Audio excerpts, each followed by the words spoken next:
దేవుని నామానికి మహిమ కలుగును గాక. మనం ప్రార్థన చేసుకొని దేవుని వాక్యంలోనికి వెళ్దాము. దయచేసి అందరూ కూడా ఏకీభవించండి. కృపా సత్య సంపూర్ణుడా, పరిశుద్ధ దేవ, మా గొప్ప మంచి కాపరివైన మా తండ్రి, మీ ఉన్నతమైన శ్రేష్టమైన నామానికి స్తుతులు స్తోత్రాలు చెల్లిస్తున్నాం. ప్రభు, ఈ సమయంలో మేమందరం కూడా నీ వర్తమానాన్ని వినడానికి ఆశ కలిగి ఉంటూ ఉండగా పరిశుద్ధ ఆత్మ ద్వారా మా అందరి హృదయాలతో మీరు మాట్లాడండి.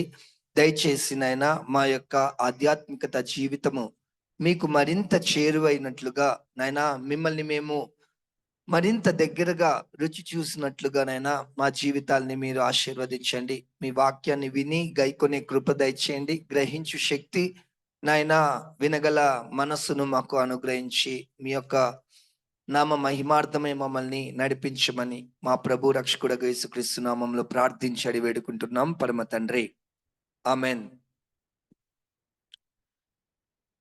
గత వారం మనము దేవునికి ఎంత శ్రేష్టమైనటువంటి వారమో, దేవుడు మనల్ని ఎంత ప్రత్యేకంగా గొప్ప రీతిలో ఆయన మనల్ని సృష్టించాడు అనేటువంటి విషయాల్ని మనం నేర్చుకొని ఉన్నాం. ఈరోజు దేవుడు మనల్ని ఎలా సృష్టించాడు అనేటువంటి విషయాన్ని మనం నేర్చుకుందాం. దయచేసి గమనించండి, మనం ఒక సిరీస్గా వెళ్తున్నాము. ఒక సిరీస్గా మనము ఈ యొక్క మెసేజెస్ని చూసుకుంటున్నాం కాబట్టి మీరందరూ కూడా దీనికి కనెక్ట్ అయ్యి ఉండండి. నేను చెప్పే మెసేజ్ అంతా కూడా ఒక సిరీస్గా ఉంటుంది.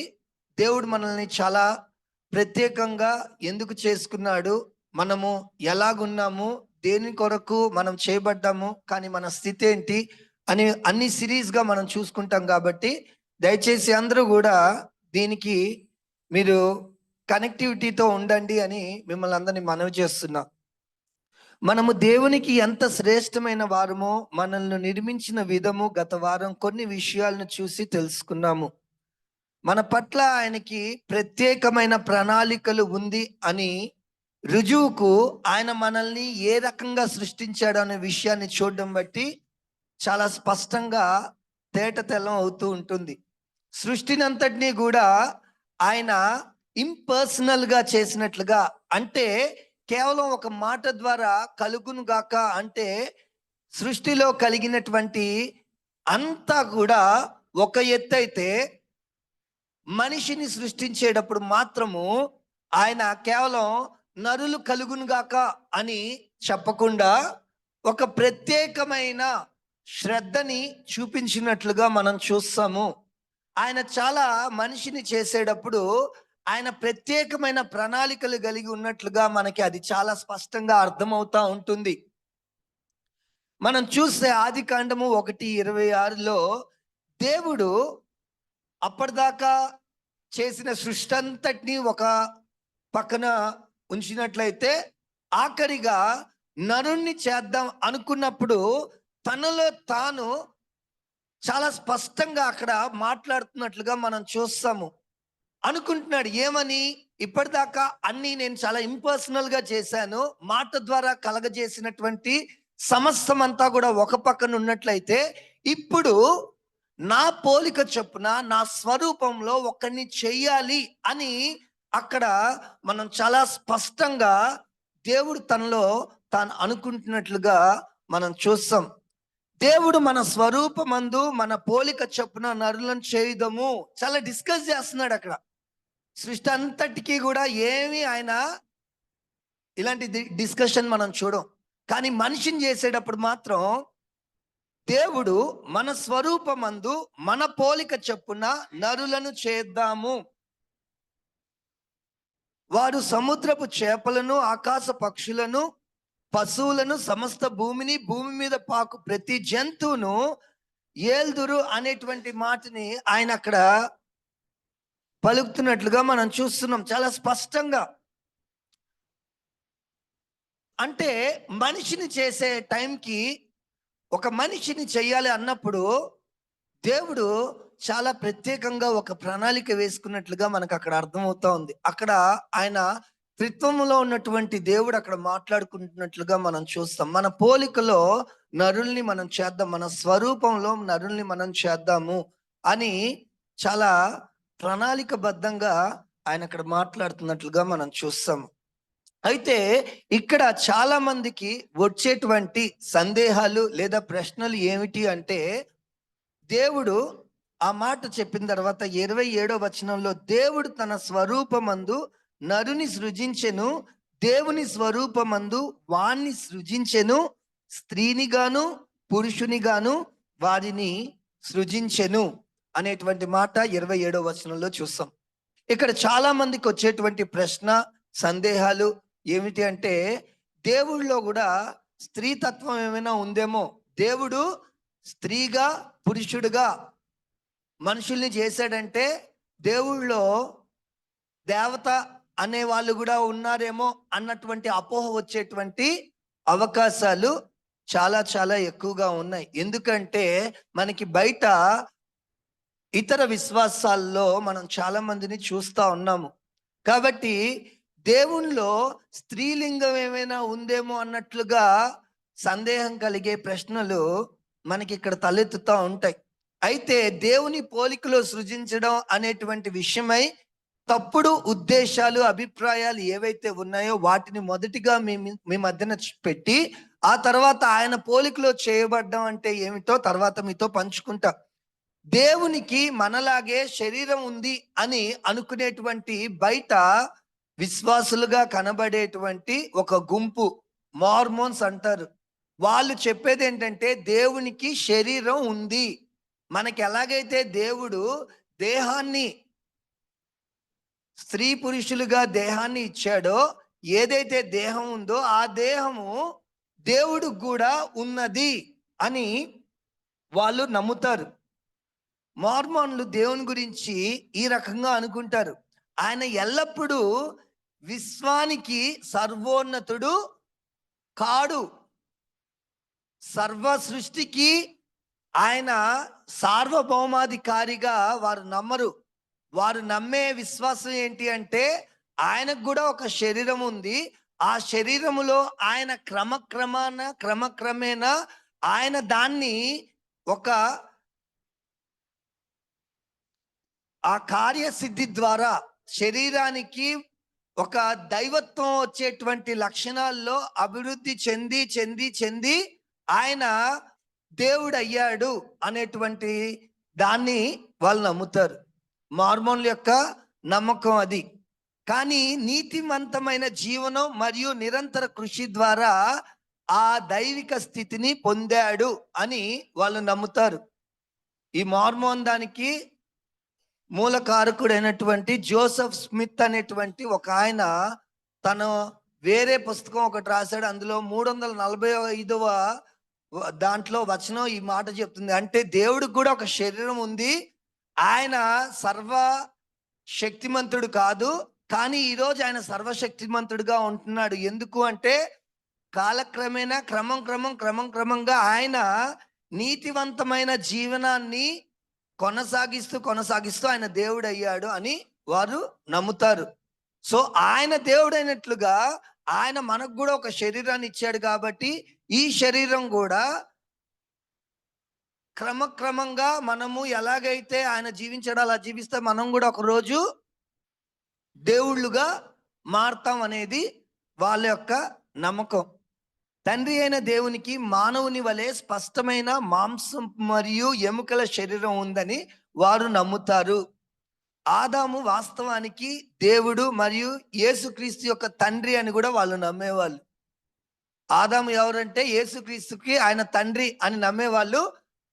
ఇప్పుడు మార్మోన్లో కూడా ఈ సిద్ధాంతాన్ని వాళ్ళు నమ్మడం మానేశారు. ముందు దీన్ని కూడా వాళ్ళు బాగా గట్టిగా విశ్వసించేవారు. యేసుక్రీస్తుకి తండ్రి ఎవరు అంటే ఆదాము కూడా దేవుడిగా వారు పరిగణించేవాళ్ళు. యేసు అవతారం తండ్రి అయిన దేవునికి మరియకు మధ్య ఉన్న శారీరక సంబంధం ఫలితం అని మార్మోన్స్ నమ్ముతారు.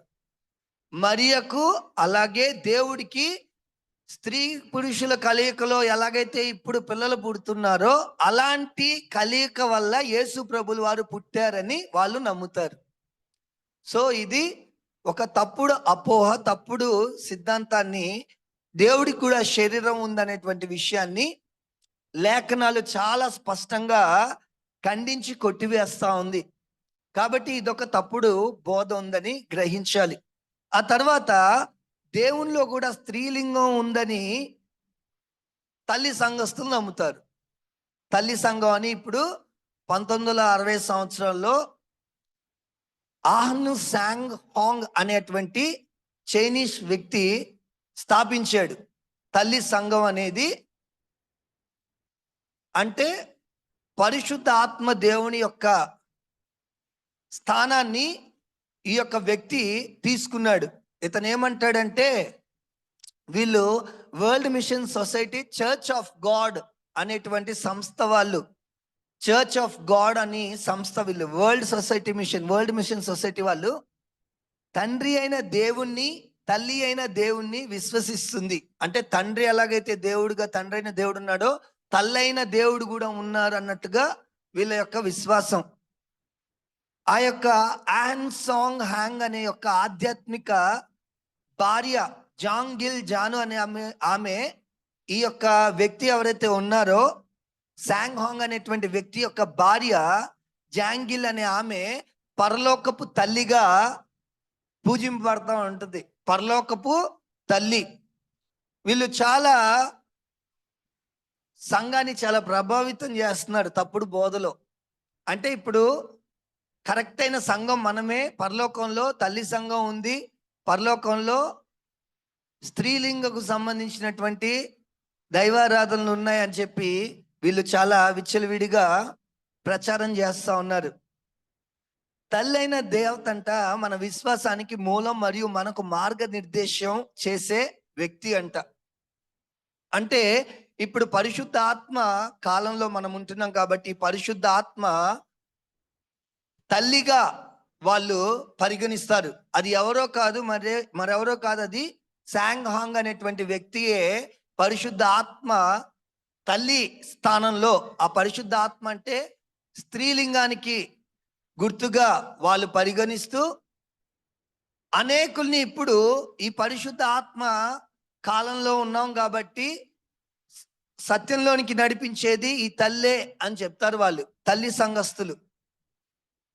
ఆ తర్వాత చూస్తే మనకు కష్టాలు వచ్చినప్పుడు ఎలా తల్లి దేవుడు అండగా నిలిచి మన కోసం ప్రార్థిస్తుందో బైబిల్ పరలోక తల్లి ఉనికిని బోధిస్తుంది. అంటే మనకి కష్టం వచ్చినప్పుడు, మనకి ఇబ్బందులు, ఇరుకులు, బాధల్లో ఉన్నప్పుడు మన పక్షాన పరిశుద్ధాత్మ దేవుడి దగ్గర మొరపెడతాడని మనకి లేఖనాలు సెలవిస్తా ఉంది. అయితే ఈ యొక్క వ్యక్తి ఎవరైతే ఉన్నాడో ఇతని తల్లి స్థానంలో ఆ పరిశుద్ధాత్మ దేవుని స్థానాన్ని తీసుకొని తల్లిగా మన పక్షాన విజ్ఞాపన చేస్తాడు అన్నట్లుగా వాళ్ళు నమ్ముతారు. మరొక తప్పుడు బోధ ఏంటంటే వీళ్ళది, తండ్రి అయిన దేవుడు, కుమారుడైన దేవుడు మరియు పరిశుద్ధాత్ముడైనటువంటి దేవుడు వేరువేరు వ్యక్తులు కాదు, ఒకే దేవుని యొక్క విభిన్న పాత్రలు అన్నట్లుగా వీళ్ళు చెప్తారు. అంటే పరిశుద్ధాత్మ స్థానాన్ని తీసుకున్న ఆయన ఒకప్పుడు తండ్రి స్థానం కూడా ఆయనదేనంట, యేసు ప్రభు స్థానం కూడా ఆయనదే, ఇప్పుడు పరిశుద్ధాత్మ స్థానం కూడా ఆయనదే అన్నట్లుగా వాళ్ళ యొక్క విశ్వాసం, నమ్మకం ఉంటుంది.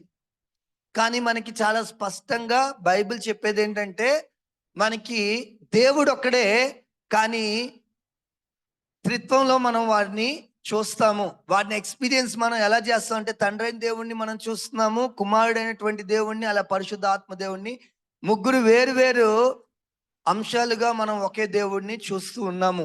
కాబట్టి గమనించాలి, ఇలాంటి తప్పుడు బోధ ఉంది.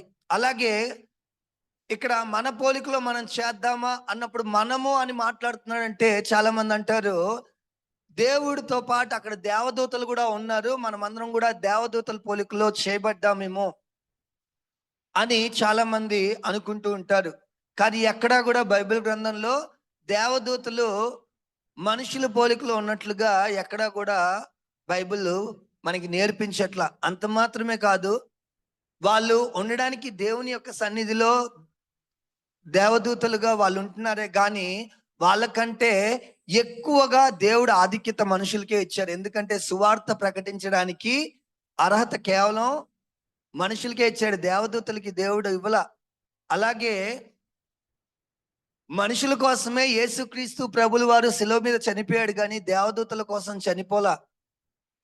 దేవదూతలకి ఇంకా తీర్పు తీర్చేలాగా మనుషుల్ని దేవుడు నియమించాడే తప్ప దేవదూతల పోలికలో మనల్ని చేయలేదు. కాబట్టి ఆ యొక్క తప్పుడు సిద్ధాంతం కూడా కొట్టివేయబడును. ఇంకోటి, మనము దేవుడితో పాటు, అంటే దేవుడు ఇంకొక దేవుణ్ణి, చిన్న దేవుడు మనల్ని కూడా ఆయన పోలికలో చేశాడంటే మనము కూడా దేవుళ్ళము అనుకునేటువంటి గుంపు కూడా ఉన్నారు. మనము కూడా దేవుళ్ళమే. ఎందుకంటే దేవుడు ఆయన పోలికలో చేశాడు కాబట్టి మనము కూడా దేవుడితో సమానంగా మనల్ని మనం చూసుకునేటువంటి విషయాల్లో, లేదా దేవుడు కనిపించడు కాబట్టి కనిపించే దేవుడు ఎవరైనా ఉన్నాడంటే ఆ కనిపించే దేవుడిని ఇంకా నేనే అన్నట్లుగా భావించే వాళ్ళు కూడా ఉన్నారు. వేరే మతస్థుల్లో చూస్తే అద్వైతం అనేటువంటి సిద్ధాంతంలో చెప్పేది అహం బ్రహ్మోస్మి అంటారు వాళ్ళు. ఏంటి? నేనే దేవుణ్ణి, నాలో దేవుడున్నాడు, నేనే దేవుణ్ణి. విశ్వంలో ఎవరైతే సృష్టికర్త, ఎవరైతే దేవుడున్నాడో ఆ దేవుడు నాలోనే ఉన్నాడు, నేనే దేవుణ్ణి. నన్ను నువ్వు క్షుణ్ణంగా చూసినప్పుడు, నీ యొక్క మనోనేత్రంతో చూసినప్పుడు నీకు నేనే దేవుడిగా కనబడతాను అనేటువంటి సిద్ధాంతం. దేవుడు ఇంకొక దేవుణ్ణి చేసుకోవాలా, ఆయనకు అవసరం కూడా లేదు ఇంకో దేవుణ్ణి చేయడానికి. సో ఇక్కడ అనేకమైనటువంటి తప్పుడు బోధన మధ్యన మనం ఉన్నప్పుడు చాలా జాగ్రత్తగా వాక్యాన్ని మనం పరిశీలన చేయాలి ప్రియులారా. వాక్యం ఏం చెప్తుంది? ఆయన మన పోలికలో చేద్దాము అన్నప్పుడు దానికి అర్థం ఏంటి?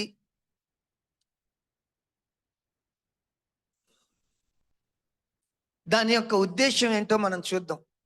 చూసే ముందు ఇంకొక విషయము, స్త్రీగాను పురుషునిగాను దేవుడు మనుషుల్ని చేశాడు అని మనం చూస్తా ఉన్నాం. ఎలా చేశాడంటే 27వ వచనంలో స్త్రీనిగాను పురుషునిగాను చేశాడు.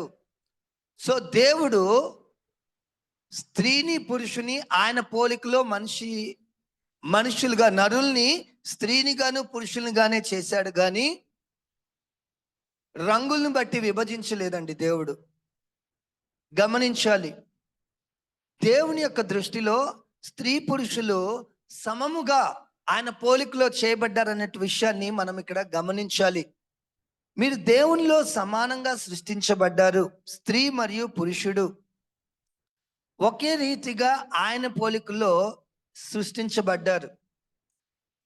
ఇద్దరు దేవుని పోలికలో నిర్మించబడ్డారు కనుక మీలో ఒకరు ఎక్కువ ఒకరు తక్కువ అని ఎంత మాత్రము భేదం లేదు. నేనెక్కువ నువ్వు తక్కువ, నాకు ఎక్కువ బలం ఉంది నీకు తక్కువ బలం ఉంది కాబట్టి నా మాట వినాలి, ఇలాంటి భేదాలు ఏమీ లేవు. దేవుడు స్త్రీని పురుషుడిని ఒకే రకంగా సమాంతరంగా చేశాడు. పురుషుడు లేకుండా స్త్రీ కలగదు. ఆదాముని చేసిన తర్వాత హవ్వను ఎక్కడి నుంచి తీశాడంటే ఆదాముని యొక్క పక్కటెముక నుంచి హవ్వను తీశాడు. ఆదాములో నుంచే హవ్వని దేవుడు తీసినట్లుగా మనం చూస్తున్నాం. తర్వాత మళ్ళీ ఒక పురుషుడు అయినా మళ్ళీ జన్మించాలంటే ఎక్కడి నుంచి జన్మించాలి? మళ్ళీ స్త్రీ నుంచే జన్మించాలి. పురుషుడి ద్వారా స్త్రీ నుంచి జన్మించాలే తప్ప పురుషుడి ద్వారా పురుషుడికి జన్మించేటువంటి దాఖలా సృష్టి ప్రారంభం నుంచి ఇప్పటిదాకా లేదు. ప్రియులారా గమనించాలి, స్త్రీ అయినా పురుషుడైనా దేవుని దృష్టికి ఇద్దరు సమాంతరమని గమనించాలి. స్త్రీ లేకుండా పురుషుడు కలగడు, పురుషుడు లేకుండా స్త్రీ కలగడు, కాబట్టి స్త్రీని కలగరు. మన సమాజం మనకి ఎలాంటి విధానాల్ని నేర్పించింది, ఎలాంటి సంస్కృతిలో మనల్ని ఈ సమాజం పెంచింది అంటే చాలా భయంకరంగా, ముఖ్యంగా భారతదేశంలో మనం పెరిగినప్పుడు స్త్రీని అణిచివేసేటువంటి సంస్కృతిలో స్త్రీని చులకన చేసి తక్కువ చేసి స్త్రీని అబలగా చూసేటువంటి సంస్కృతిలో మనం పెరిగాం ప్రియులరా. ఎంతగా అంటే ఆ భారతీయ సమాజం పూర్తిగా స్త్రీని ఎంతగా ఆచారాలతో అణిచివేసిందంటే సతీ సహగమనం అనేటువంటి విషయంతో, లేదా బాల్య వివాహంతో, లేదా దేవదాసీలు అనేటువంటి ఒక ఆచారం చేత, లేదా ఆడబిడ్డ అయితే చంపేయడము, వరకట్నం అని ఇచ్చేటువంటి విషయమై ఇలాగా స్త్రీల్ని అనేక అంశాలలో వారు తృణీకరించి, నీచపరిచి, సిగ్గుపడేలాగా, వారిని అవమానపరిచేలాగా ఈ యొక్క సమాజంలో అనేక సంస్కృతుల్ని మనం చూసాం. కాబట్టి మనం పెరిగినటువంటి సంస్కృతిని బట్టి మనకు అనిపిస్తూ ఉంటుంది స్త్రీ మనకంటే తక్కువేమో అని. కానీ కాదు ప్రియులారా, గమనించండి, దేవుడు స్త్రీని పురుషుడిని ఒకేలా చేశాడు, ఆయన పోలికలో చేశాడు. వీరిలో ఎవరు ఎక్కువ తక్కువ కాదు. భర్త చనిపోతే భర్తతో పాటు భార్యను కూడా కాల్చేటువంటి అనగారినటువంటి సంస్కృతి మన దేశం చాలా సంవత్సరాల క్రితం దాన్ని పాటిస్తూ వచ్చింది.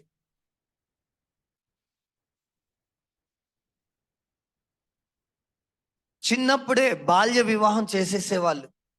ఇంకా 12 సంవత్సరాలు కూడా నిండకుండానే 8 ఏళ్లకే పెళ్లిళ్ళు చేసేసేటువంటి ఆచారం ఉండింది. ఆ పెళ్లి చేసుకునే అమ్మాయిని మన ఇంటికి తెచ్చుకోవాలంటే కట్నం తీసుకునేటువంటి ఆచారం. ఆడపిల్ల పుడితే ఏదో కష్టము, కొండంత కష్టం వచ్చి నెత్తి మీద పడినట్లుగా భావించి ఆడపిల్ల అయితే పీక పిసికి చంపేసేటువంటి ఆచారం మనకి మన సమాజం నేర్పించింది.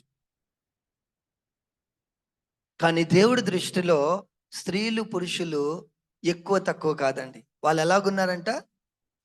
సమానంగా ఉన్నారు. దేవుడు చూసేటువంటి కోణంలో, దేవుని దృక్పథంలో, దేవుని యొక్క హృదయంలో వాళ్ళ పట్ల ఉన్నటువంటి ప్రణాళిక చూస్తే వారు ఇరువురు కూడా సమానంగా ఉన్నారు. మన సమాజం మనకి ఈ యొక్క జాతి ఎట్లాగ సంక్రమించింది, లేదా వర్ణ వ్యవస్థ ద్వారా సమాజం ఎలాగా విభజింపబడింది అంటే, రంగుల్ని బట్టి వాళ్ళ యొక్క వృత్తుల్ని నిర్ణయించి, రంగుల్ని బట్టి వృత్తుల్ని నిర్ణయించి 4 పైనుంచి కిందకి 4 భాగాలుగా లేదా 5 భాగాలుగా మనుషుల్ని విభజించడం మనం చూస్తున్నాం. అది చేసింది సమాజం. పైనుంచి కిందకి మనిషి చేశాడు. కానీ దేవుడు ఇలా చేస్తాడు. దేవుడు చూసే కోణం ఇలా ఉంటుంది. దేవుడు సమానంగా చూస్తాడు. మనుషులు చూసే దృక్పథం ఇలా ఉంటుంది.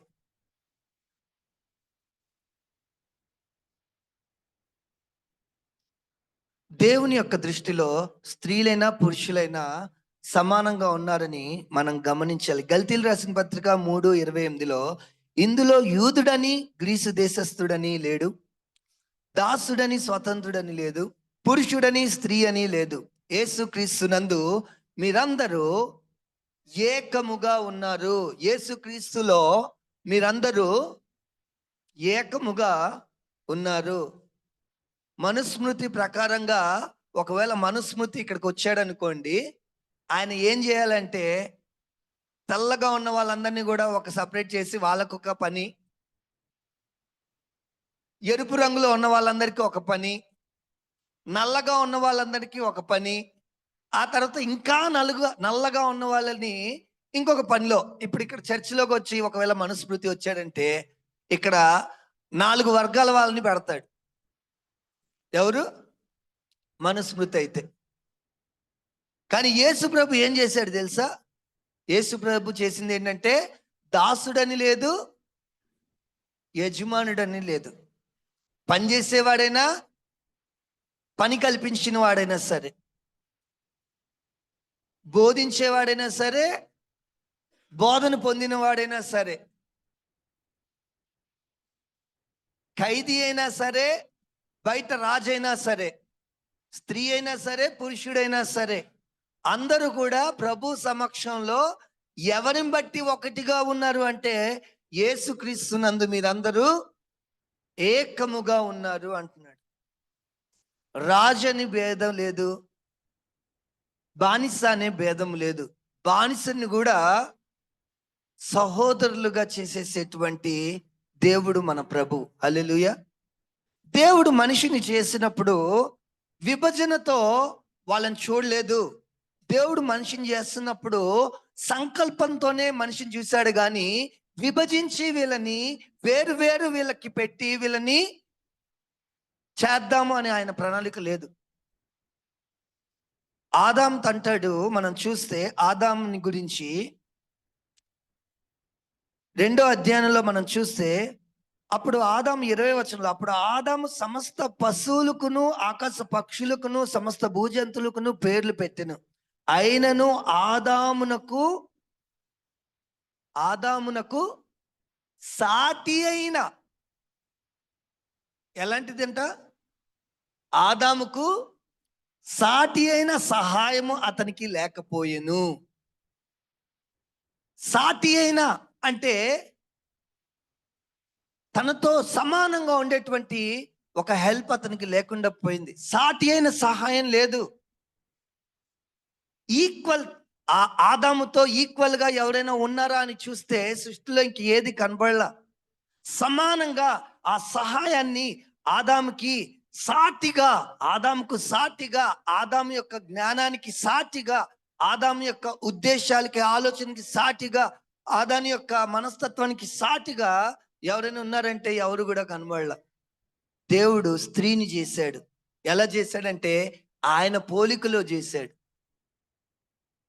స్త్రీని పురుషుణ్ణి ఆయన పోలికలో చేశాడు కాబట్టి వారిద్దరిలో ఏమాత్రం కూడా ఎక్కువ తక్కువ అనేది లేదు. ప్రియులారా గమనించాలి. ఇంట్లో భార్యని ఇంకా ఒకవేళ క్రైస్తవులుగా విశ్వాసులుగా ఉంటా భార్యల్ని అణిచివేయాలని, భార్యల్ని లోబరుచుకొని భార్యని మనము ఏలాలనేటువంటి మనస్తత్వం ఉంటే అది దేవుని దృష్టికి సరైనటువంటిది కాదు. అది ఆ యొక్క విషపు అలవాటుని మనకి ఈ యొక్క సాంస్కృతి సమాజం నేర్పించింది. స్త్రీని తక్కువగా చేసి స్త్రీని అణిచివేసేటువంటి రీతిగా దేవుడు మనల్ని చేయలేదు. వారిని సమానంగా సాటైనటువంటి స్త్రీగా చేశాడు. కాబట్టి అటువంటి ఆచారాల వల్ల మనము అనేక సార్లు చాలా డామినెంట్ గా ప్రవర్తించేటువంటి విషయమై ఈరోజు చూస్తే స్త్రీలు వారి హక్కుల కోసం పోరాడుతున్నటువంటి విషయాన్ని మనం చూస్తున్నాము. మనం చూస్తే కేరళలో 2019 జనవరి 1న కేరళలో మహిళలు దగ్గర దగ్గర 385 మైళ్ళ రోడ్డు మీద నిరసన వ్యక్తపరిచారు. స్త్రీలందరూ వచ్చేసి 385 మైళ్ళు దూరంలో వాళ్ళందరూ కూడా ఒక నిరసనని వ్యక్తం చేశారు. ఏంటి అంటే మాకు కూడా హక్కు కావాలి, మాకు కూడా పురుషులతో పాటు సమానమైన హక్కులు కావాలి. ఎందుకంటే కాలక్రమేణా మనుషులు పెట్టినటువంటి సిద్ధాంతాలు లేదా ఆచారాన్ని బట్టి స్త్రీని అణిచివేసినటువంటి విషయాన్ని మనం చూస్తా ఉన్నాం. ఉద్యమాలు చేస్తున్నారు, వాళ్ళ హక్కుల కోసం పోరాడుతున్నట్లుగా మనం చూస్తున్నాం. మాకు కూడా మీరు హక్కు కల్పించండి, మాకు కూడా మీరు అవకాశాలు కల్పించండి, మేము మగవాళ్ళతో ఏ విషయంలో తీసిపోలేదని చెప్పి వాళ్ళు ధర్నాలు చేస్తున్నారు, నిరసనలు చేస్తున్నారు. దేవుడు వారిని పక్షపాతం చూపించి ఎక్కువ తక్కువగా చేయలేదండి. వాళ్ళిద్దరిని కూడా సమానంగా ఆయన పోలికలో చేశాడు. ప్రియులరా గమనించండి, మన దేవుని దృష్టిలో స్త్రీ మరియు పురుషులు ఆయన యందు ఒక్కటిగా సమానంగా ఉన్నారు. అంతేకాదు విశ్వాసులు మరియు అవిశ్వాసులు అని, ధనిక మరియు పేద అని, ఈ మతం ఆ మతం అని, ఉన్నత కులం మరియు తక్కువ కులం అని, దేశీయుడని విదేశీయుడని, యజమానుడు మరియు పనివాడని, తెలుపు మరియు నలుపు అని, పాస్టరు లేదా విశ్వాసులని ఎటువంటి పక్షపాతం లేదు. ఆయనకి అందరూ సమానమే, ఆయనలో అందరూ సమానులే.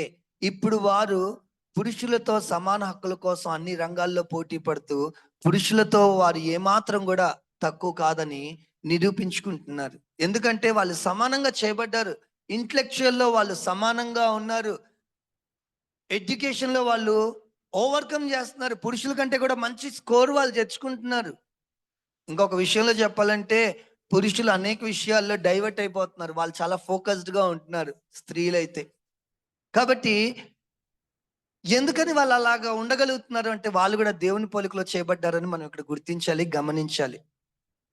సో దేవుని పోలికలో చేయబడ్డం అంటే ఏమిటి అని మనం ఈరోజు తెలుసుకున్నాం. దేవుని పోలికలో చేయబడ్డం అంటే నైతికంగా, సామాజికంగా, అలాగే మానసికంగా ఆయన మనుషుల్ని చేయడం. నైతికంగా, సామాజికంగా, మానసికంగా ఆయన తన పోలికలో చేయడం. మొదటిగా మానసికంగా మనం చూసినట్లయితే దేవుడు చాలా జ్ఞానం కలిగినటువంటి దేవుడు గనుక మనుషులకు కూడా దేవుడంతా అపరిమితమైన జ్ఞానం ఇవ్వలేదు, కానీ దేవుడు మనిషికి జ్ఞానం ఇచ్చాడు.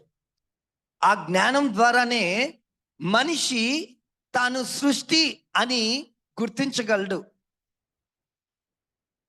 ఒక పశువు గాని పక్షి గాని అది ఒక సృష్టి అని దానికి తెలియదు, కానీ మనిషికి తాను సృష్టి అని తెలుసుకునే జ్ఞానము మనిషికి దేవుడు ఇచ్చాడు. దేవుడు మనిషికి జ్ఞానాన్ని ఇచ్చాడు అనమాట. మేధస్సు శక్తిని ఆయన ఇవ్వడం జరిగింది. ఆ మేధస్సు శక్తిని బట్టి మనిషి ఆలోచించగలడు. ఆలోచన శక్తి మనిషికి ఉంది.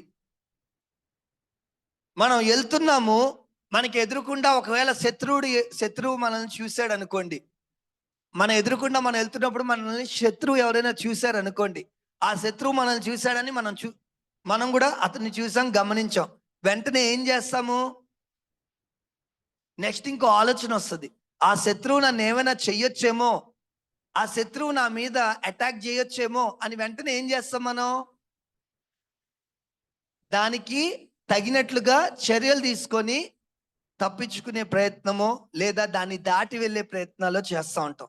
మనిషికి ఆలోచన ఉంటుంది, కానీ పక్షులకి పశువులకి ఆలోచనలు ఉండవు. దేవుడు మనిషికి ఆలోచన శక్తిని ఇచ్చాడు. ముందుగానే మనిషి ఆలోచించగలడు, జరగబోయే వాటిని ముందుగానే గ్రహించగలడు.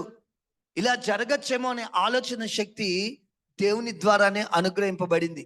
దేవుడు నిన్ను నన్ను సృజించక మునిపే ఆలోచన ద్వారా ఆయన మనల్ని క్రీస్తులో నిర్మించుకున్నాడు. ఆయనకి భవిష్యత్తు ముందుగానే నేను ఇట్లాంటి ఆలోచన కలిగి ఉండాలి అని ఒక ఆలోచన ఉంది. మనందరినీ కూడా క్రీస్తులో ఆయన కుటుంబంగా మార్చుకోవాలన్నటువంటి ఆలోచన ఆయన ముందుగానే కలిగి ఉన్నాడు. సృష్టి ఇంకా ఉనికిలోకి రాక మునిపే క్రీస్తులో మనందరినీ ఆయన ఆలోచనలో సృష్టించుకొని ఉన్నాడు. మనిషికి కూడా ఆలోచన శక్తి ఇచ్చాడు.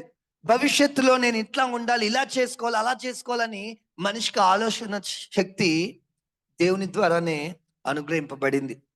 ఆ తర్వాత సృజనాత్మక శక్తి, మనిషికి సృజనాత్మక శక్తి, ఇన్నోవేషన్, కొత్త ఆలోచనలు, కొత్త ఆవిష్కరణ మనిషి చేయగలుగుతున్నాడంటే ఇది దేవుని యొక్క జ్ఞానంలో, ఆయన పోలికలో మనం చేయబడ్డాం కాబట్టి మనిషి చేయగలుగుతూ ఉన్నాడు. విసినకర్రతో ఒకప్పుడు విసురుకునే వాళ్ళు, తర్వాత ఏమైంది? ఫ్యాన్లు కనబెట్టాడు. ఫ్యాన్ల తర్వాత ఇప్పుడు ఏసీలు.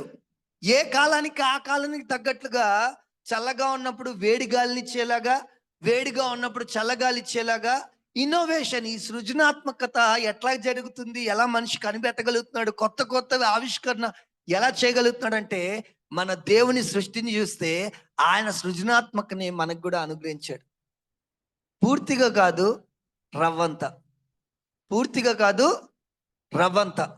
రవ్వంత.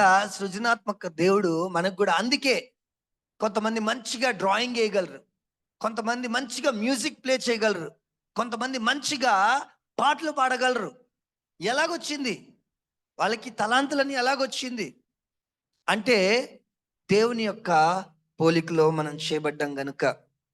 అలాగే మనం చూస్తే జ్ఞాపక శక్తి, మెమరీ, ఐక్యూ ఎంత ఎక్కువగా కొంతమంది జ్ఞాపక శక్తి ఉంటుంది. దేవుడు మనిషికి జ్ఞాపక శక్తి ఇచ్చాడు. జంతువులకి జ్ఞాపక శక్తి అనేది చాలా మైనల్లో ఉంటుంది. వాళ్ళ యజమాన్యం వాళ్ళని గుర్తుపడుతుంది అంతే.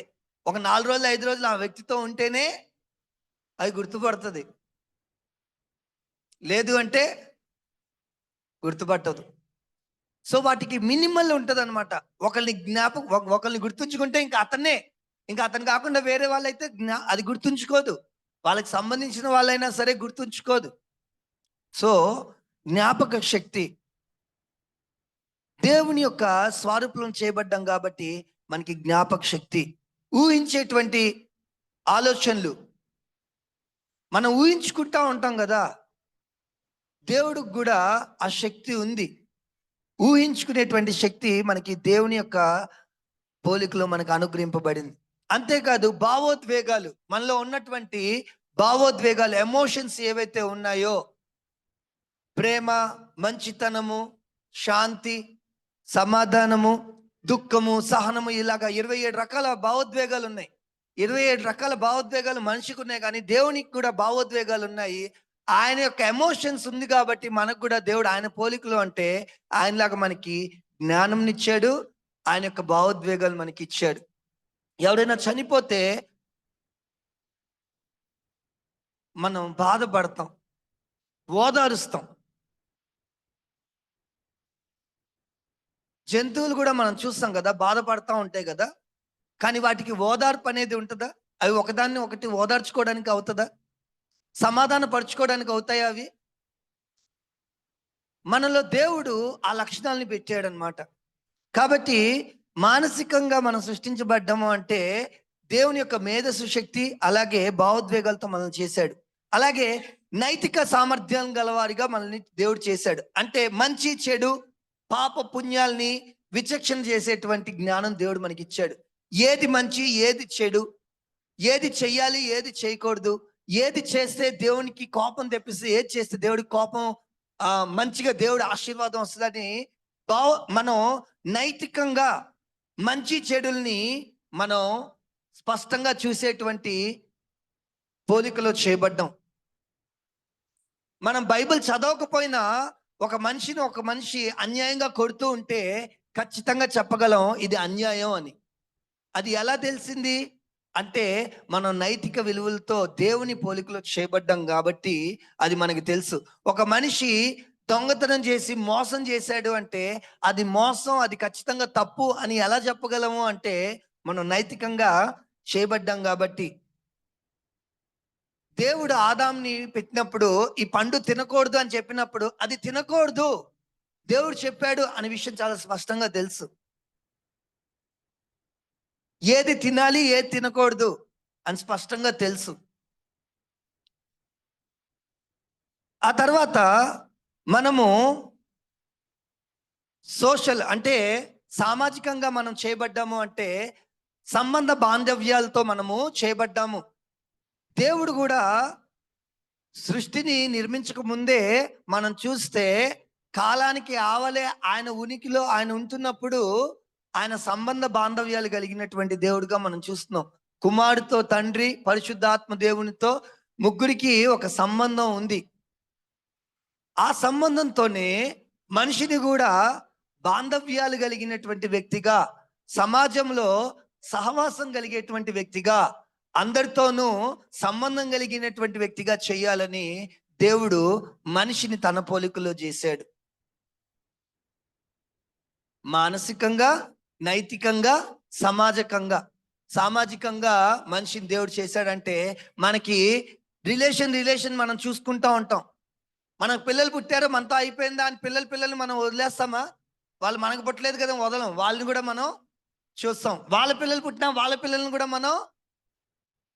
ఈ రిలేషన్ ఎలాగా అంటే దేవుడికి సంబంధాలు ఉన్నాయి. నేను ఎక్కడో పుట్టాను, మీరు ఎక్కడో పుట్టారు, మన మధ్యన ఈ రిలేషన్ ఎలా కలిగింది అంటే దేవుడు ఏర్పరిచినటువంటి సంబంధం ఇది. క్రీస్తులో మనమందరం కూడా ఒక కుటుంబంగా, దేవుని కుటుంబంగా, ఒక కుటుంబానికి చెందిన వారిగా మనం కట్టబడ్డాం, మార్చబడ్డాం. దేవుడు సామాజికంగా కూడా మనిషిని ఆయన పోలికలో చేసినట్లుగా మనం చూస్తాం. జంతువులకు కానీ వాటికి ఇలాంటి సామాజికమైనటువంటి దృక్పథము ఉండదు. సింహం చూస్తే ఖచ్చితంగా జింక ఏం చేయాలి? సింహం చూసింది, పులిని చూసిందంటే జింక ఏం చేయాల్సింది? పరిగెత్తాల్సిందే. వెళ్ళి సింహంతో వెళ్ళి సహవాసం చేస్తానంటే వర్కౌట్ అవ్వదు. ఎందుకని? అది రిలేషనల్గా లేదు కాబట్టి. ఏమో బహుశా దేవుడు సృష్టించినప్పుడు అవన్నీ కూడా అలాగే ఉండుంటాయి. మనిషి పాపం వల్లే ఇప్పుడు అలా అయిపోయినాయేమో.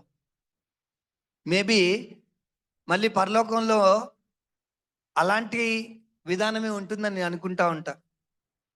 ఎందుకంటే పాపం వల్ల భూమి అంతా కూడా శాపం అయిపోయింది. సో మనిషి దేవుని పోలికలో చేయబడ్డాడు అంటే మానసికంగా, నైతికంగా, అలాగే సామాజికంగా చేయబడ్డాడు. సో మనం జ్ఞానంలో దేవుని యొక్క పోలికలో చేయబడ్డాము. అలాగే మంచి చెడుల్ని మనము ప్రత్యేకంగా చూసేటువంటి విషయంలో ఇది మంచి ఇది చెడు అని గ్రహించేటువంటి విషయంలో దేవుని పోలికలో చేయబడ్డాము. అలాగే సంబంధ బాంధవ్యాల విషయంలో కూడా దేవుని పోలికలో చేయబడ్డాం. అంత మాత్రమే కాదు, మనల్ని దేవుడు చేసినప్పుడు మనము నిత్యులుగా అంటే మరణం లేనటువంటి వారిగా, మరణం మనకి లేనటువంటి వారిగా మనల్ని దేవుడు చేశాడు. చేసి ఈ పండును మీరు తినొద్దు, ఇది తిన్నప్పుడు మీరు నిశ్చయంగా చస్తారు అని చెప్పాడు. అంటే ఇక్కడ గమనించాలి, ఆయన తన జీవాయువు ఊదినప్పుడు, ఆత్మను ఊదినప్పుడు మనం జీవాత్మగా మనము మార్చబడ్డామంటే గ్రహించాల్సింది ఏంటంటే మనకి దేవునితో ఒక సంబంధం ఉండింది. మెయిన్ ఏంటి, ఆయన పోలికలో చేయబడ్డం అంటే ఆయనతో మనకి ఏముండింది, ఒక సంబంధం ఉండింది. నన్ను చేసిన సృష్టికర్త ఎవరో నాకు తెలుసు, నా సృష్టికర్త ఏమై ఉన్నాడో నాకు తెలుసు, నా సృష్టికర్త యొక్క లక్షణాలు ఆలోచనలు ఏంటో నాకు తెలుసు, ఆయనకి నా పట్ల ఉన్నటువంటి ఉద్దేశాలు ఏంటో నాకు తెలుసు, ఆయన నేను ఎంజాయ్ చేయాలని ఆయన నన్ను చేశాడు అని చాలా క్లియర్గా నాకు తెలుసు. కానీ దాన్ని నేను చేయలే. నా దేవుడు నన్ను చేసింది మరణం లేకుండా నన్ను నిత్యత్వంలో చేశాడు, పరిశుద్ధుడిగా ఆయన చేశాడు. నాలో పాపం అనేది లేదు ఆయన నన్ను చేసినప్పుడు. నాలో చాలా ప్రత్యేకంగా ఆయన నన్ను పరిశుద్ధుడిగా చేశాడు. ఆ తర్వాత ఆయన నన్ను చేసినప్పుడు అధికారాన్ని ఇచ్చి, నన్ను దేవుడికి ఎలాగైతే సృష్టి మీద అధికారం ఉందో, సమస్త మీద అధికారం ఉందో, ఆయన నన్ను సృజించినప్పుడు భూమి మీద నాకు అధికారాన్ని, డొమినియన్, ఆయన భూమిని ఉన్నటువంటి అన్నిటినీ కూడా నువ్వు ఏలు అని ఒక అధికారాన్ని దేవుడు, ఆయనకి ఎలాగైతే అధికారం ఉందో ఆ పోలికను మనకు అనుగ్రహించాడు. మనం అన్నిటినీ కూడా ఏలే అధికారం. ఏలడం అంటే ఏంటి, మళ్ళీ ఇక్కడ తప్పుగా మనం తీసుకోకూడదు. ఏలడం అంటే వాటి మీద అజమాయిషిని చలాయించడం కాదు. దేవుడు ఎట్లాగైతే తన ప్రజల్ని పరిపాలించేటువంటి విషయంలో ఎలాగైతే నీతిగా, యథార్థంగా వాటి విషయంలో ఆలోచనలు కలిగి ఉన్నాడో అలాంటి పాలనని మనం చెయ్యాలి అనేది దేవుని యొక్క సంకల్పం. అంటే ఆయన మనం చేసినప్పుడు ఆయనతో సంబంధం కలిగి, ఆయన ఎవరో మనం గ్రహించి, ఆయన ఇచ్చినటువంటి కర్తవ్యాన్ని, ఇచ్చినటువంటి పనిని మనము నమ్మకంగా జరిగించడానికి ఆయన తన పోలికలో మనల్ని నిర్మించాడు. ఆయన పోలికలో దేవుడు మనల్ని ఎందుకు చేశాడు, మిగతావన్నీ ఆయన పోలికలో ఎందుకు లేదు, మనమే ఎందుకు ఆయన పోలికలో ఉన్నామంటే, మిగతా వాటన్నిటికీ కూడా మనల్ని సృష్టించినటువంటి సృష్టికర్త ఇదిగో ఈ పరమాత్ముడే అని ఆయనతో మనం ప్రతిరోజు ఆయనతో సంబంధం ఉండేది. ఆదాం దగ్గరికి ఆయన రోజు వచ్చి ఆయనతో మాట్లాడేటువంటి అనుభవం ఆదాంతో ఉండేది. దేవుడు వచ్చి ఆదాంతో మాట్లాడేవాడు, ఆయనతో సంబంధం ఉండేది. నన్ను సృష్టించిన సృష్టికర్త ఆయన అన్నట్లుగా ఉండేది. భూమి అంతా కూడా ఏదేది మానవునికి కావాలో శ్రేష్టమైనటువంటివన్నిటిని కూడా ఆయన భూమి మీద మొలిపించినట్లుగా మనం చూస్తాం. కానీ ఎప్పుడైతే మనిషి తన యొక్క స్థానాన్ని, ఆ పోలికని పాడు చేసుకున్నాడో, దేవుని యొక్క వాక్యానికి, ఆయన ఆజ్ఞకి వ్యతిరేకంగా ఆయన మీద తిరుగుబాటు చేశాడో, వాటినన్నిటినీ కూడా ఆయన పోలికను కంప్లీట్గా, ఆయన పోలికను పోగొట్టుకోలేదు, కానీ ఆ పాపపు గుర్తులు ఆ పోలికలో ఇమిడినట్లుగా మనం చూస్తాం.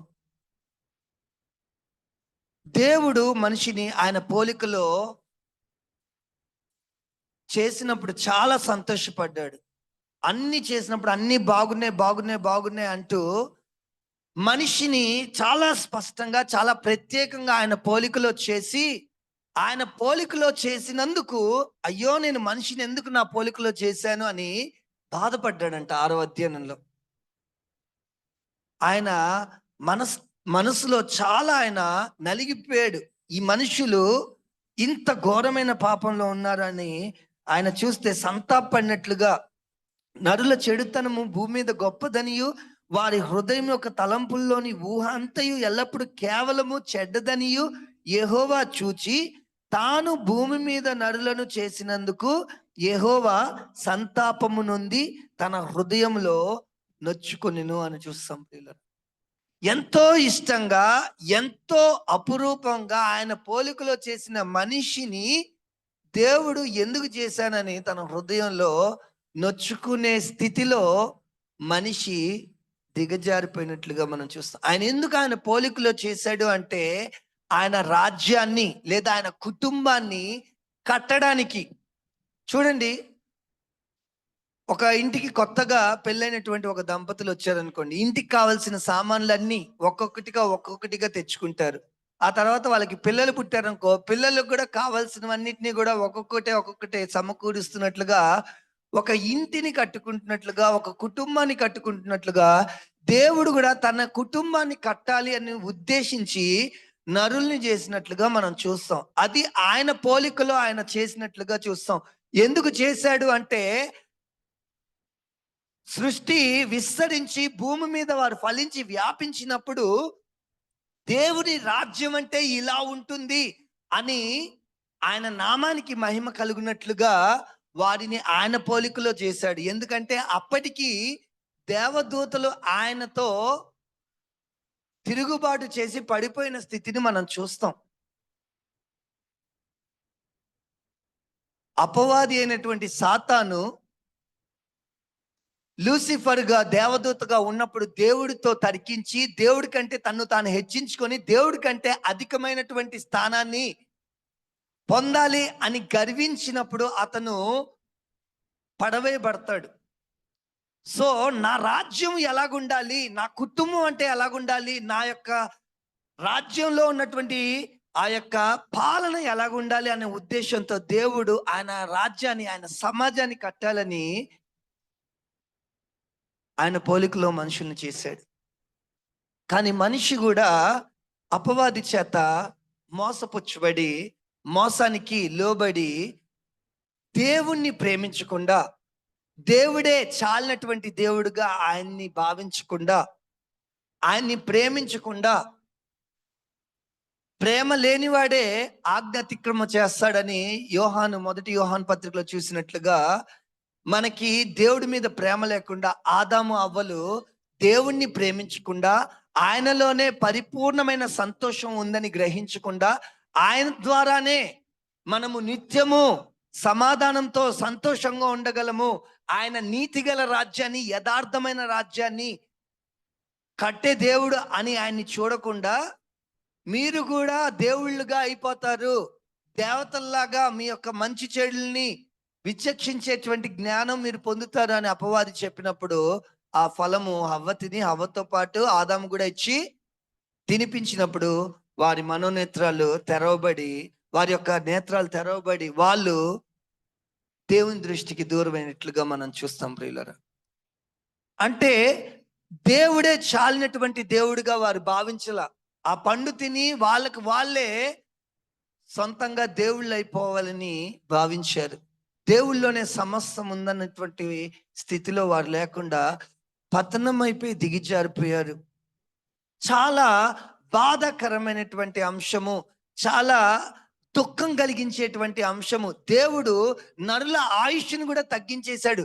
900 సంవత్సరాలు ఇలా కొద్దు, ఎందుకంటే వీళ్ళు విస్తారమైన పాపము చేసి, నాకు వ్యతిరేకమైనటువంటి పాపము, నాకు నొచ్చుకునేటువంటి పాపాన్ని వీళ్ళు చేసి చేసి నాశనం అయిపోతున్నారు అని చెప్పి దేవుడు వాళ్ళ ఆయుష్ను కూడా 100 ఏళ్ళకి తగ్గించేస్తాడు.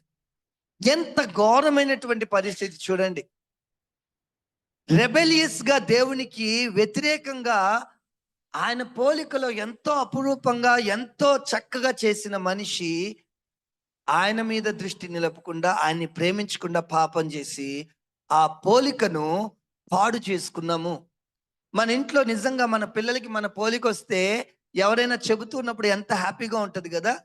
ఇదిగో ఈ అబ్బాయి సేమ్ వాళ్ళ అమ్మాయి, వాళ్ళ మదర్, అసలు ఆ అబ్బాయిని చూస్తే వాళ్ళ మదరే గుర్తొస్తారు, లేదా ఆ అబ్బాయిని చూస్తే వాళ్ళ ఫాదరే గుర్తొస్తారు. ఈ పాప అయితే సేమ్ వాళ్ళ డాడీ లాగే ఉంటది అని అన్నప్పుడు చాలా హ్యాపీగా ఉంటుంది. పెద్ద అయిన తర్వాత వాళ్ళు ఈ లోకంలో చాలా పాపం చేస్తా ఒక వ్యభిచారులాగా తిరుగుతుంటే, ఇదిగో చూసినప్పుడు వాళ్ళ నాన్నే గుర్తొచ్చేవాడు అన్నటువంటి వ్యక్తి ఒక రోజు ఒక వ్యభిచారినిగా తిరుగుతూ ఉంటే, ఆ కన్న తండ్రికి తల్లికి ఎంత అవమానకరంగా ఉంటుంది. దేవుని పరిస్థితి కూడా అలాంటి మనిషిని చూసినప్పుడు, వాళ్ళని చేసినప్పుడు, వాళ్ళు పాపం చేసినప్పుడు దేవుడు చాలా బాధపడ్డాడు. బట్ మనకి ఇక్కడ గొప్ప హోప్ ఏంటి, మనకున్నటువంటి గొప్ప నిరీక్షణ ఏంటి అంటే, దేవుడు తెలుసు ఖచ్చితంగా వీళ్ళు వాళ్ళ బలం మీద వాళ్ళు గెలవలేరు. వాళ్ళు దేవుని పోలికలో జీవించాలి అంటే ఆ యొక్క జీవితాన్ని వాళ్ళు తమ సామర్థ్యం మీద, తమ శక్తి మీద వాళ్ళు చేయలేరు అని దేవుడికి చాలా స్పష్టంగా తెలుసు. అందుకనే జగత్తు పునాది వేయబడక మునిపే యేసుక్రీస్తు తన అద్వితీయ కుమారుని పోలికలో మనల్ని మార్చుకోవాలి అన్న సంకల్పం ఆయన జగత్తు పునాది వేయబడక మునిపే ఆయన కలిగి ఉన్నాడు. ఆ తండ్రి అయిన దేవుడు తన కుమారుని పోలికలో మనమందరం కూడా ఒకరోజు మార్చబడాలి అని సంకల్పించి, అది మన శక్తి వల్ల సామర్థ్యం వల్ల కలగదు అని గ్రహించి, ఖచ్చితంగా మనం ఒకరోజు ఆయన అనుగ్రహించినటువంటి ఆ పోలికను పోగొట్టుకొని పాడు చేసుకొని మనము ఆయనతో సంబంధాన్ని వేరైపోయి దూరం అయిపోతామని ఆయనకు తెలుసు. అలాగ దూరమైనటువంటి ప్రజల్ని తిరిగి క్రీస్తులో ఆ శిలువ యాగంలో ఆ బలియాగము ద్వారా నిష్కలంకమైన నిందారహితమైనటువంటి ఆ యొక్క పాపపు మరకల్ని పోగొట్టడానికి మానవులు చేసిన ప్రతి పాపాన్ని కడిగి వేయడానికి క్రీస్తు రక్తాన్ని ఆయన జగత్తు పునాదులు ముందే ఏర్పరచుకున్నాడు. క్రీస్తు శరీరంలోనే మనము ఆ యొక్క పునరుద్ధానము ద్వారా తిరిగి ఆయన పోలికలో మనం మార్చబడతాం అన్నటువంటి సంకల్పం దేవుడు అనాదిగానే ఆయన వేసుకొని ఉన్నాడు. ప్రియులరా, నిజమే, దేవుడి పోలికలో చేయబడిన మనము ఆ పోలికలో పాడైపోయినటువంటి పరిస్థితిలో ఉన్నప్పుడు ఆయన అనాది సంకల్పము ఆయన కుమారుని పోలికలో మనం చేయబడాలని, ఆయన మనలని ఆయన పోలికలో, ఆయన కుమారుని పోలికలో మలుచుకోవడానికి మనందరి నిమిత్తము క్రీస్తును ఆయన సిలువ కొరకు ఆయన ఏర్పరచుకున్నటువంటి విధానం బట్టి మనం ఈరోజు గొప్ప నిరీక్షణతో ఉండగలం. ప్రియులరా, మనం చూస్తే దేవుడు ఎంతగా మనిషిని, మనం కీర్తనలు 8:3-8 చదివితే అక్కడ మనిషిని ఉద్దేశించి ఆయన చేసిన పనులన్నీ కూడా యేసుక్రీస్తు ప్రభుల వారిలో నెరవేరినట్లుగా మనం చూస్తాం. నేను ఈ యొక్క ప్రసంగాన్ని ముగిస్తాను. చూడండి, కీర్తనలు 8:3-8 నీ చేతి పని అయిన నీ ఆకాశములను నీవు కలగజేసిన చంద్ర నక్షత్రములను నేను చూడగా, నీవు మనిషిని జ్ఞాపకము చేసుకున్నట్టుకు వాడు ఏ పాటివాడు, నీవు నరపుత్రుని దర్శించుటకు వాడే పాటివాడు. దేవదూతల కంటే లేదా దేవతల కంటే వానిని కొంచెము తక్కువ వానిగా చేసి ఉన్నావు. మహిమ ప్రభావములతో వానికి కిరీటము ధరింపజేసి ఉన్నావు. నీ చేతి పనుల మీద వానికి అధికారం ఇచ్చి ఉన్నావు. గొర్రెలన్నిటిని, ఎడ్లన్నిటిని, అడవి మృగములను, ఆకాశ పక్షులను, సముద్ర మత్స్యములను, సముద్ర మార్గములలో సంచరించు వాటినన్నిటినీ వాని పాదముల క్రింద నీవు ఉంచి ఉన్నావు అని కీర్తనకారుడు మనిషిని గురించి ఆలోచిస్తూ ఆ విశ్వాన్ని, ఆకాశాన్ని చూసినప్పుడు, సూర్య నక్షత్రాలను చూసినప్పుడు, మనిషి ఏ పాటివాడు, మనిషిని దర్శించడానికి ఆ మనిషి ఏ పాటివాడు, నీవు మనిషికి సమస్తం మీద అధికారం ఇచ్చావు కదా, ఆదాంకి నీవు అధికారం ఇచ్చావు కదా, కానీ ఆ అధికారం ఇవ్వడానికి మనిషి ఏ పాటివాడు అని చూస్తూ ఈ యొక్క ప్రవచన వాక్యపులు నెరవేర్పు హెబ్రీయులు రాసిన పత్రికలో మనం చూస్తే యేసు క్రీస్తు నందు నెరవేర్చబడినట్లుగా మనం చూస్తాం.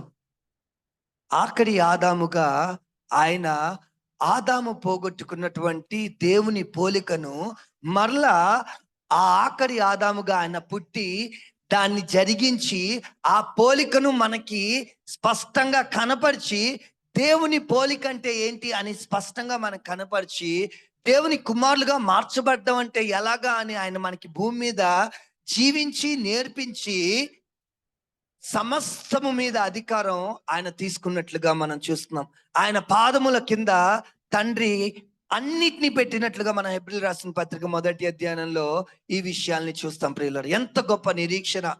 దేవుడు తన అధికారము తన పోలికలో చేయబడినటువంటి ఆదాంకి ఇచ్చినప్పుడు ఆ పోలికను కొనసాగించే విషయంలో విఫలమయ్యి ఆ యొక్క పోలికలో పాడైపోయి పోలికను దేవునితో సంబంధాన్ని పోగొట్టుకున్నటువంటి ఒక వ్యక్తి, ఆ వ్యక్తి ద్వారా సంక్రమించినటువంటి అనేక మనుషులు ఈరోజు తిరిగి ఆ పోలికలో మార్చబడ్డానికి ప్రభు అయిన యేసుక్రీస్తు ద్వారా మనందరికీ ఒక గొప్ప నిరీక్షణ, మనందరికీ గొప్ప ఊరట. నిజంగా పోగొట్టుకున్నటువంటి కోల్పోయినటువంటి ఆ యొక్క దేవునితో సంబంధం తిరిగి మనం కట్టబడ్డానికి క్రీస్తుయే, యేసు ప్రభులు వారే మనందరికీ ఉన్న ఏకైక ఒకే ఒక్క మార్గము, రాజ్యము లేదా సత్యంగా మనం గ్రహించి ఈ యొక్క స్థితిలో ఈరోజు మనం ఏ స్థితిలో ఉన్నామో ఒకసారి గమనించుకుంటూ, దేవుడు మనల్ని ఆయన పోలికలో చేశాడు, కానీ ఆయన పోలిక మనలో ఎంతగా కలుషితం అయిపోయిందో ఆలోచన చేద్దాము. అదే క్రమంలో తిరిగి ఆ పోలికలో మనం మార్చబడ్డానికి మన పక్షాన ప్రభు అయిన యేసుక్రీస్తు ఉన్నారని కూడా జ్ఞాపకం చేసుకుందాం. దయచేసి కళ్ళు మూసుకొని ప్రార్థన చేసుకుందాం. కృపా కనికరం కలిగిన ప్రియ పరలోకమందున్న మా పరమ తండ్రి, పరిశుద్ధ దేవ, మీ ఘనమైన ఉన్నతమైన నామానికి వందనాలు ప్రభువా. ఎంత మంచి దేవుడవు, ఎంత నమ్మదగిన దేవుడవునైనా అయ్యా. మీరు మనుషులు నీ పోలికలో ఉండాలని, నీ కుటుంబాన్ని కట్టాలని, నీ రాజ్యాన్ని నిర్మించాలని అయ్యా నీవు స్థాపించిన, నీవు నిర్మించినటువంటి, సృష్టించినటువంటి మొదటి మానవుడు, అలాగే నాయనా మొదటి తల్లినైనా నీ పోలికలో నాయనా పాడయ్యారయ్యా. నీ పోలికలో నాయనా వారు విఫలమయ్యారయ్యా. నీ పోలికలో వాళ్ళు కొనసాగడానికి, జీవించడానికి నాయనా వారు నాయనా అనర్హులైపోయారయ్యా. కానీ నాయనా నీవు తండ్రిగా తిరిగి వారిని ప్రేమిస్తూ అయ్యా నీ యొక్క కృపను నాయనా పడిపోయిన చెడిపోయిన మానవాళి పట్ల చూపిస్తూ ప్రభు అయిన యేసుక్రీస్తు ద్వారా తిరిగి ఆ పోలికను మాకు అనుగ్రహించాలని నీ ఉద్దేశం బట్టి, నీ సంకల్పాన్ని బట్టి మీకే మహిమ ఘనత ప్రభావములు చెల్లిస్తున్నాం. నీకే స్తుతులయ్యా, వందనాలయ్యా.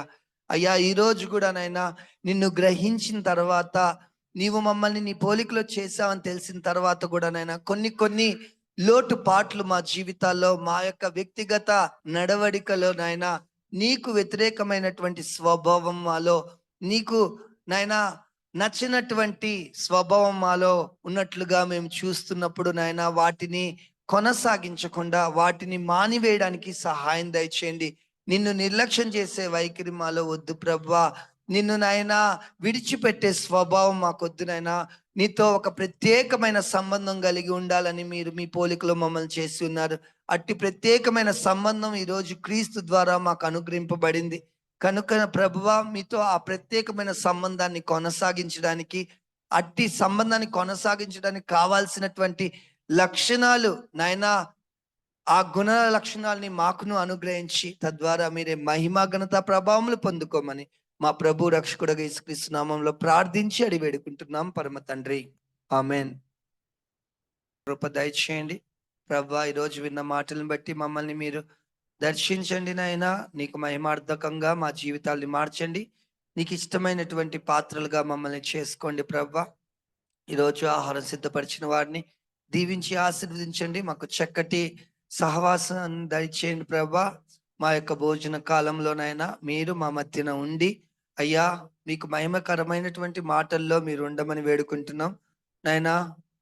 అనవసరమైనటువంటి లోకరీతి మాటల్ని మేము మాట్లాడకుండా నాయన, మాట్లాడేటప్పుడు నాయన మేము జ్ఞానం కలిగి, అవగాహన కలిగి, అది నీకు మహిమ తెస్తుందా లేదా అన్నటువంటి విషయమే ఆలోచన కలిగి మేము మాట్లాడడానికి సహాయం దయచేయండి అయ్యా. వీలైతే ఒకరికొరకు ఒకరు ప్రార్థన చేసుకొని పురికొల్పుకోవడానికి సహాయం దయచేయండి అలాగేనైనా మా యొక్క సంఘ బాధ్యత విషయాల్లో మేమందరం కూడా నమ్మకంగా ఒకరికొకరు సహాయం చేసుకుంటూ ఉండడానికి సహాయం కృప చూపించి అట్టి విషయంలో మాకు అవగాహన కల్పించి నాయన నమ్మకంగా పనిచేయడానికి సహాయం దయచేయమని వేడుకుంటూ మా ప్రభు రక్షకుడైన యేసుక్రీస్తు నామంలో ప్రార్థించి అడిగి వేడుకుంటున్నాం పరమ తండ్రి. మన తండ్రి అయిన దేవుని ప్రేమ, ప్రభు అయిన యేసుక్రీస్తు యొక్క కృప, పరిశుద్ధాత్మ యొక్క అన్యోన్య సహవాసము, సమాధానము, సకల దీవెనలు సదాకాలం కూడి చేరి వచ్చి వాక్యానుసారంగా జీవించే ప్రతి విశ్వాసికి తోడై ఉండును గాక. ఆమేన్.